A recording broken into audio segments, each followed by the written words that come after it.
এখন আমি চতুর্দশ অধ্যায়ের গুণত্রয় বিভাগ যোগ থেকে সামান্য অংশ প্রকাশ করছি।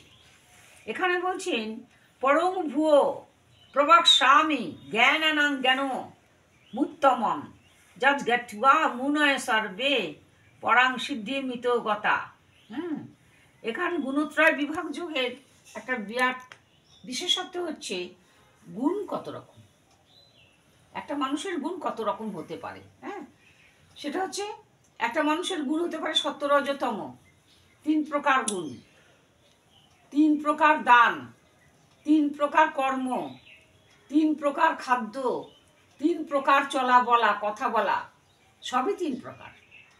এই 3 প্রকারের মধ্যে যে বিশেষ যে প্রকার, তাকে যারা বরণ করতে পারবে সেই হচ্ছে আসল মানুষ, ঠিক মানুষ। মানে কীরকম, যে সত্য রজতম, যে রজগুণের বশীভূত মানুষ, সে তো সবসময় একটু বেশি অহংকারী হয়, ক্রোধান্বিত। তমগুণের মানুষ একেবারে নিম্নাভিমুখী, যার কোনো ঊর্ধ্বগতি স্পর্শ করে না তার মধ্যে। আর সবচেয়ে শ্রেষ্ঠ হচ্ছেন সত্যগুণের মানুষ, যার চাল চলন কথাবার্তা খাদ্য এবং ওঠা বসা শয়ন জাগন তৃষ্ঠন সব সুন্দর পরিমিত, না বেশি না কম। এইভাবে মানুষের সঙ্গে, পশুর সঙ্গে, বিভিন্ন জলবায়ুর সঙ্গে সমতা রক্ষা করে সে চলতে পারে, সেই হচ্ছে সত্যগুণ।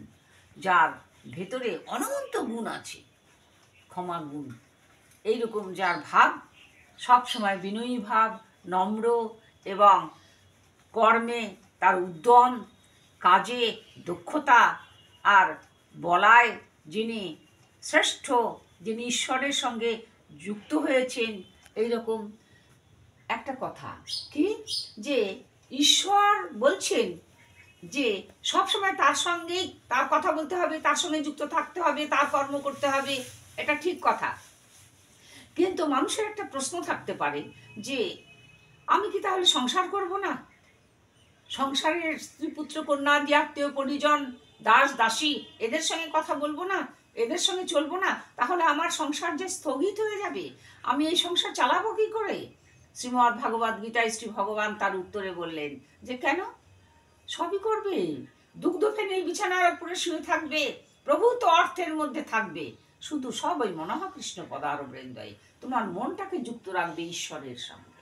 তোমার যাকে ভালো লাগে, যার চরণে আশ্রিত হলে তোমার জীবন সুন্দর হবে, তার চরণে আরবৃন্দে। পরমাত্মা আনন্দময় পুরুষ, যিনি জগৎটাকে ধারণ করে রেখেছেন, তার চরণ আরবৃন্দে নিজেকে নিবেদন করে দাও।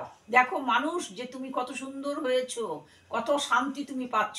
যে অশান্তস্য কুত সুখম, যার শান্তি নাই, যার তার সুখও নাই। যার শান্তি আছে মানে তার সুখ আছে।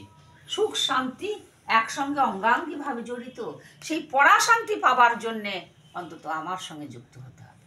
সকলেই অর্থের মধ্যে থাকে বটে, তার দেহটা অর্থের মধ্যে ঘুরে বেড়ায় বটে, কিন্তু আমার সঙ্গে যোগসূত্র রেখেছে বলে ধনী ব্যক্তিও অনেকে খুবই শান্তিতে আছে, আবার অনেকে বিপদগামী হয়েছে, নিম্ন পথগামী হয়েছে।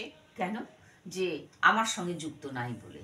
যারা পথচারী, খেতে পায় না 3 বেলা পেট ভরে, যারা গাছের তলে বসে থাকে, তারা পর্যন্ত সব সময় আমার নাম করছে। তারা জ্ঞানী, এই জন্যে জ্ঞানী যে না খেতে পেয়েও আমার নাম করছে, প্রভু আমায় কিছু খেতে দাও।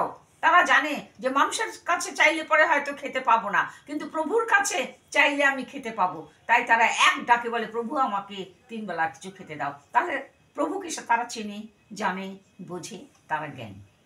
অতএব এইরকম হতে হবে, সর্ব কাজের মধ্যে থাকতে হবে, কিন্তু আমার সঙ্গে সম্বন্ধটা ঠিক রাখতে হবে।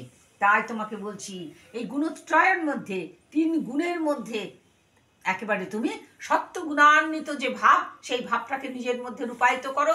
যুদ্ধ থেকে পালাবার চেষ্টা করবে না, যুদ্ধে প্রবৃত্ত হও, যুদ্ধ করো, তাহলে সোনার থালায় রাজভোগ খেতে পারবে, বিরাট রাজত্ব করতে পারবে, পাশে আমাকে পাবে।